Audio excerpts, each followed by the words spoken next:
I am here with Chris Sleight from Off-Highway Research. Chris, thank you for joining me. Pleasure, Mitch. Good to be here. And we have a lot to talk about, so I will just jump right in. How would you summarize construction equipment sales over the last few years? Has it been volatile, relatively stable, or what are you seeing? There's never been a dull moment, I think. I mean, I think I'd make a point about the pandemic years is that obviously initially when the global lockdowns happened in 2020, everything slowed down. But then there was so much stimulus in economies around the world from ultra low interest rates and a lot of money being sort of pumped to individuals even to protect jobs, that the market just took off. And in that period, it was very familiar to hear all the supply chain headaches, all the logistics headaches, and people saying we could be selling 10-20% more if only we had the machines. But even with those constraints, 2021, 2022 were record years, successive record years in terms of global sales. In the Chinese market took a steep dive after that, but in 2023, the world excluding China hit another record. So I mean, all that stimulus really took global markets to an extraordinary peak, sales that had never been seen before, and which frankly weren't sustainable.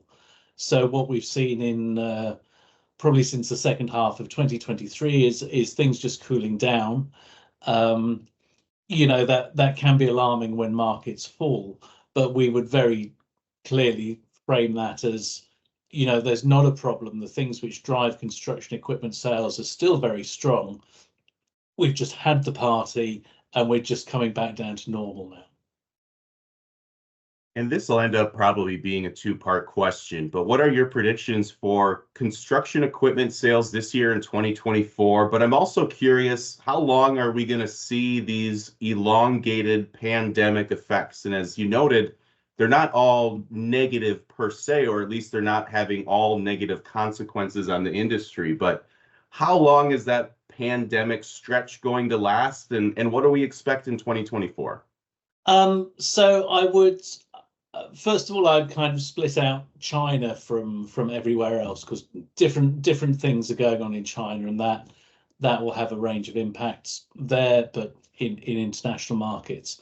But in most other places apart from China, there was still a bit of growth last year, and markets moved up.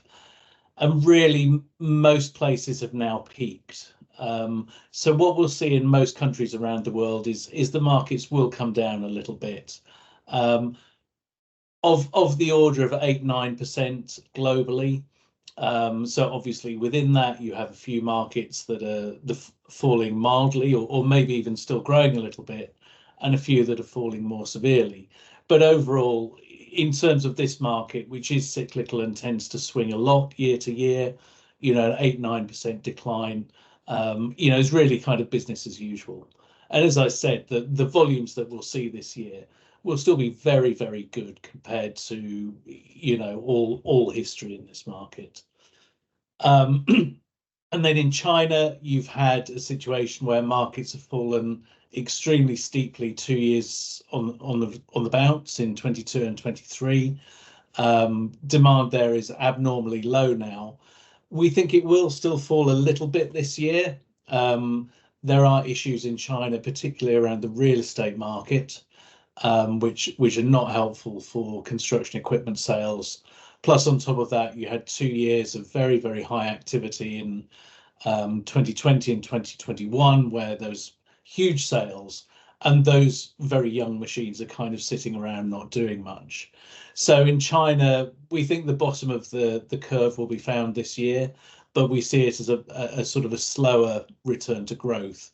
And as I said, China's kind of below a natural level now, whereas most other markets are above and just kind of coming back down to normal. And sticking with China, is there an expectation when they'll catch up? We mentioned a drop in sales this year, but that might be the whole industry. When can China kind of reduce that deficit? It's a very complicated situation in China.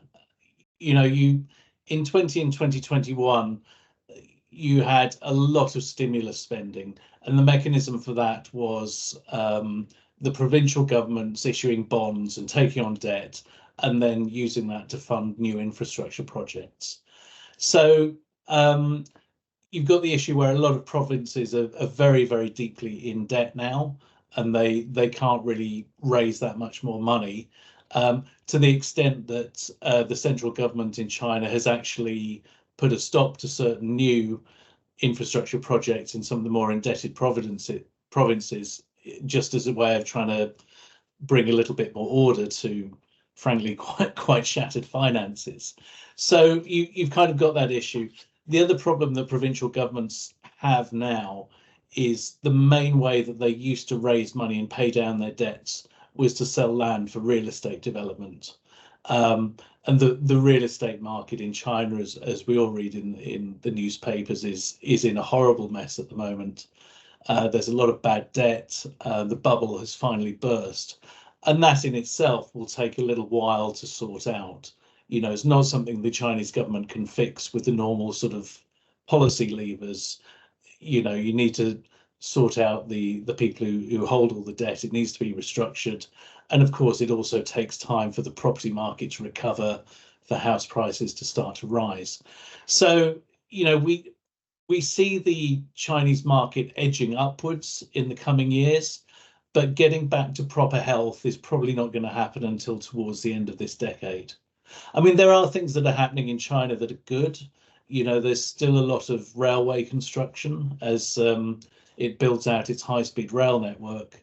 And the mining market in China is also very healthy because commodity prices are still quite high. So it's not all doom and gloom, but the real estate sector historically sucked in a huge amount of equipment, and that's just paused at the moment. And on the flip side of that, we'll move to the other side of the planet in North America. We've got a very buoyant market. Could you give us the assessment of it through the lens of equipment sales? Yeah, I mean, the North American market has, I would say, been the most positive of the last couple of years. Like everywhere else in 2021 and 2022, it did grow very steeply. You know, if you'd asked me sort of 18 months ago, I'd have said, yeah, we're done now. You know, it can't possibly go any higher. We were seeing interest rates starting to come up, and a lot of the growth of the previous 2 years had been in house building. But actually, in 2023, the market moved up again to an absolutely unprecedented high. So what happened there? First of all, although interest rates did go up, house building remained fairly resilient.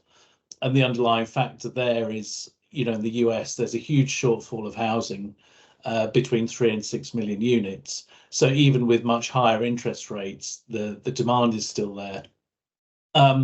A second important factor is the CHIPS Act, which is a very unusual, it's very rare for a single bit of policy like that to impact on construction. But with all the reshoring that's going on, plus this boom in making semiconductors and electronic equipment within the US borders, there's just been an explosion in the construction of the associated factories. And they're very, very big projects, and they're, you know, they're just huge in their scope. So just that single piece of policy sent a huge spike in the numbers for non-residential construction. And then the other part of non-residential is, of course, infrastructure building. And that had a pretty good year. That's normally fairly steady. But in 2023, it did move up quite noticeably.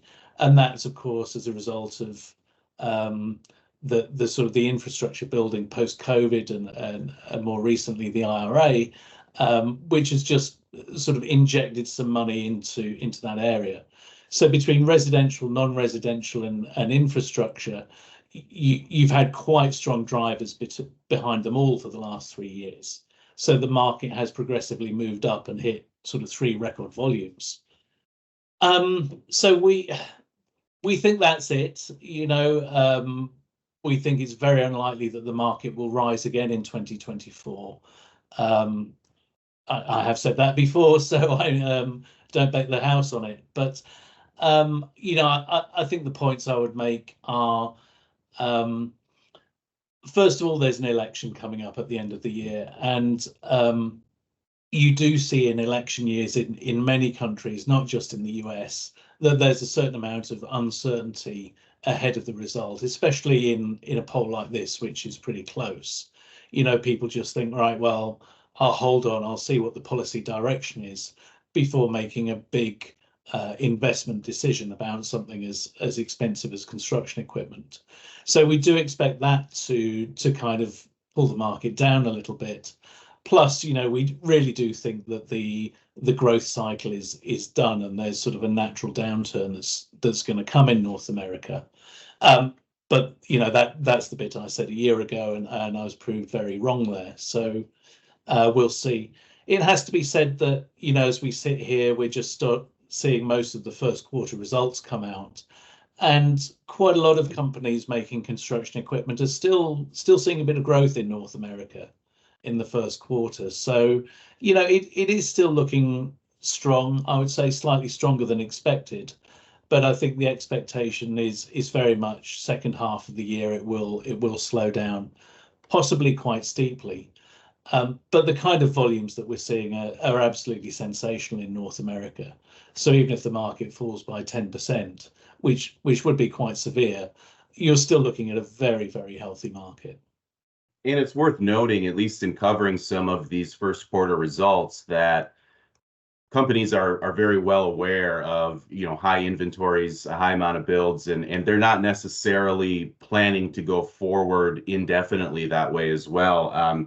Just your thoughts on how companies can, or OEMs can, navigate that. Obviously, you want to build machines and sell them, but is there some kind of strategic plan where you sort of filter that down, or how do they react? Well, I mean, I think what we've seen really since the second half of 2023 is that you were starting to see the first signs of a downturn. You know, incoming orders for the OEMs were down. And what we saw then is what you normally see is that people go, all right, well, let's just calm down. Let's pull back on what we're ordering from our suppliers, and you know, likewise dealers and people in the retail chain are just sort of going, right, well, we won't get carried away. We'll just run our inventory down a little bit and just see how the orders look. So we've certainly had that for the last 9-10 months, I would say. And that is one of the things that's kind of caused nervousness in the industry, because the way it seems to work is new orders are either up 30% or down 30%. So you have had, you know, 3-ish quarters of quite sharply falling new orders. But you know what we feel now is that correction is probably more or less done, and that we'll see new orders start to rise again, particularly later this year, as you know, peak inflation has definitely passed and peak interest rates have probably passed. Interest rates will start to come down again, and that will reinvigorate the housing market. And I think, frankly, by the end of the year, we could be in this situation where, you know, contractors and rental companies are going, yeah, I need it all, send me whatever you've got, you know. So it could catch the industry out in that sort of way. And just, you know, as part of our work, we don't just research the construction equipment manufacturers. We research around the component suppliers and the people who supply to the components. And what we're hearing very strongly in that sort of tier 2 now is that their new orders are looking very healthy and are going up kind of quite steeply. So that, you know, over a period of months, that kind of feeds through, and it means that there's sort of expected increased demand for construction equipment production, which you would expect anyway in this environment where inventories are probably a little bit low. So yeah, I can understand why people are a little bit nervous at this point, because new orders have been falling, but we see a lot of positive signs and a lot of reasons to think the second half of the year will be quite healthy, and that there will be some growth, even to the extent that it might catch the industry by surprise. But I mean, the thing I would say, you know, notwithstanding these sort of seasonal quarterly ups and downs, is that the industry worldwide is still in a very strong position. I mean, okay, it's coming down a bit, but this year globally, even with a depressed Chinese market, it'll probably be the second or third highest volume of construction equipment that's ever been sold. So, it's not, we don't have a problem. It's not like the aftermath of the global financial crisis. We're still looking at a very, very healthy industry. And then moving over to Europe, we already mentioned elections. There will be one in the UK this year. That will at least have some ripple effects over there. But what are we seeing in Europe? Is it a relatively stable market, or are we seeing a little bit of volatility? So in 2023, the market here in Europe stayed about level with where it was in 2022, which was up at an extremely high level. So this year, we do expect a little bit of a decline. Again, nothing that people familiar with this industry would regard as alarming. It's sort of probably going to be in the 5 to 10% range, we feel. In some equipment classes that are outside our coverage, we basically cover earth moving, mobile cranes, road building, that sort of thing. In some areas such as concrete and tower cranes and a few other classes that we don't cover, we have seen information from some of the trade associations saying that's falling a little bit more steeply. But in the core area we cover, we don't particularly see any major problems. So yeah, the same things apply, as interest rates are expected to start to come down again later this year. There's a huge shortage of housing in Europe, just as there is in North America. And that should come back to life as interest rates fall. The infrastructure markets here are pretty strong. Yeah, so all the underlying things that you would want for a healthy construction equipment market are pretty much in place. I think the only area that isn't so strong in Europe is non-residential building. But in the context of Europe, that doesn't demand too much earth moving equipment. That is more tower cranes and concrete equipment. As I said, those are the areas that are looking a bit more distressed. But overall, for earth moving equipment, yeah, falling a little bit, but still absolutely sensational volumes, really. And then looking ahead, it sounds like worldwide we're expecting a pullback, but maybe should be. So looking at your crystal ball, what are the next 5 years going to hold for global equipment sales? What markets do you expect to see the biggest growth? And maybe what are some machines and components that we can expect to see a little bit more? Sure. So it is a cyclical market. You've always got to remember that about the construction equipment market. So we're in that kind of coming down into the trough period. I would expect that to last, we'll be in this low period in 2024 and maybe into 2025. But after that, the markets should pick up globally. Historically, you've tended to see about 7 to 8 years between peak to peak. So what that would tend to mean is that the market's going to start to peak again, around about 2030. And the types of volumes we would expect to see then are around what we saw as an abnormal, unsustainable level in 22-23, about 1.3 million units worldwide, except by 2030, it'll be hitting that level in a more natural, sustainable way. Over time, the construction equipment market always goes up. The global population is growing, so you always need more houses, more infrastructure, and you also have the global phenomenon of migration to cities, which again kind of concentrates the need for that. So the global construction equipment market always rises. The average growth rate globally is about 1.5 to 2%. It depends what start and finish points you pick. There's a case you could make for it being about 3%, but it's of that sort of order. And in the developed markets like Europe, sort of 1.5, 2%. It's a bit stronger in North America, which tends to be quite dynamic. is a bit flatter in Japan, which tends to be a fairly stable market. And then in emerging markets, they just tend to be more volatile. I mean, the one we follow quite closely is India, where the long-term growth rate is about 8% a year. But goodness knows there are some bumps in the road along the way. So that probably answers your question in quite a roundabout way, is that by and large mature markets, they will always grow, but they'll grow at a much lower rate of sort of in this sort of 1, 2, 3, 4% range.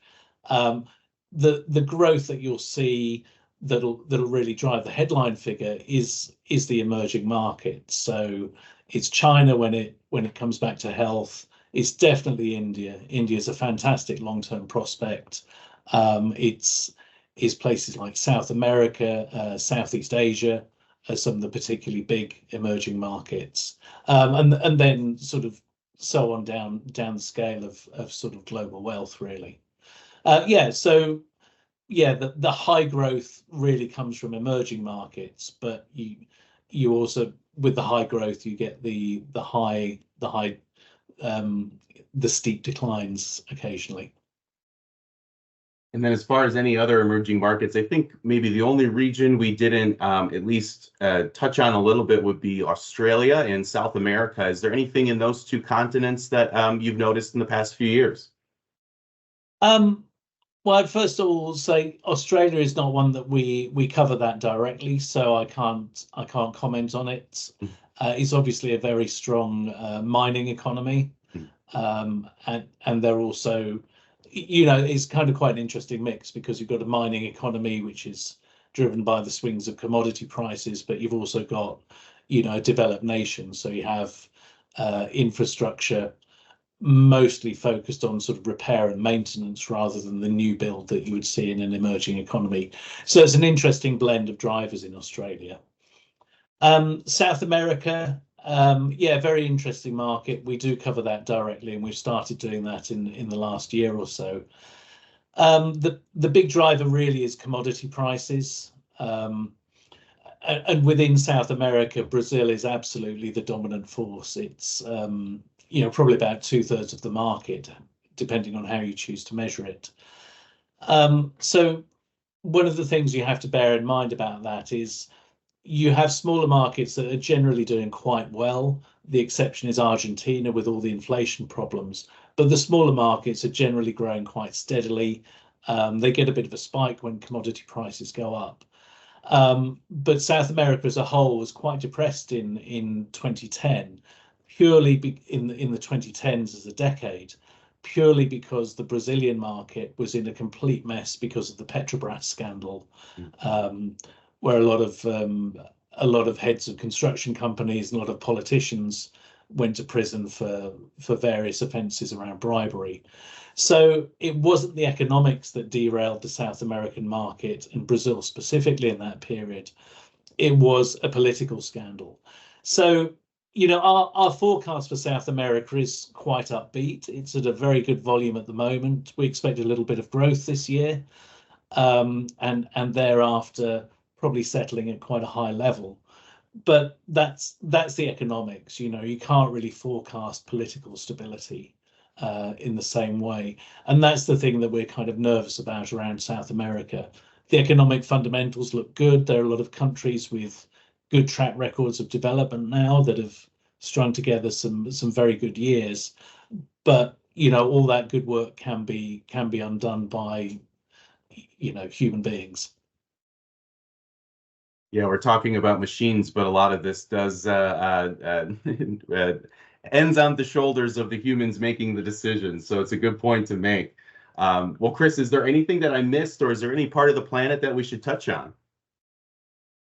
No, I think we've covered it all fairly well. I just reiterate the point that where we've come from in the last 3 years has been exceptional. That was not a sustainable market, and yes, we're seeing a bit of a downturn and you see that in financial results or the kind of information that we put out, but that historic context is absolutely everything. We fundamentally believe the industry does not have a problem. what the industry is doing now is just kind of coming back to normal levels. The only major market that's troubled is China. Everywhere else is selling a very high number of construction machines, possibly going through a tough couple of years where it just have to kind of normalize back down to what is real. But it is a cyclical market. There's always long-term growth. So in the second half of this decade, we feel those volumes will start to head up again and will exceed in a natural and sustainable way this spike which we've all just lived through. Well, Chris from Off Highway Research, thank you so much for joining me. I really appreciate it. I hope you have a great rest of your day. You too, Mitch. Thanks for your time.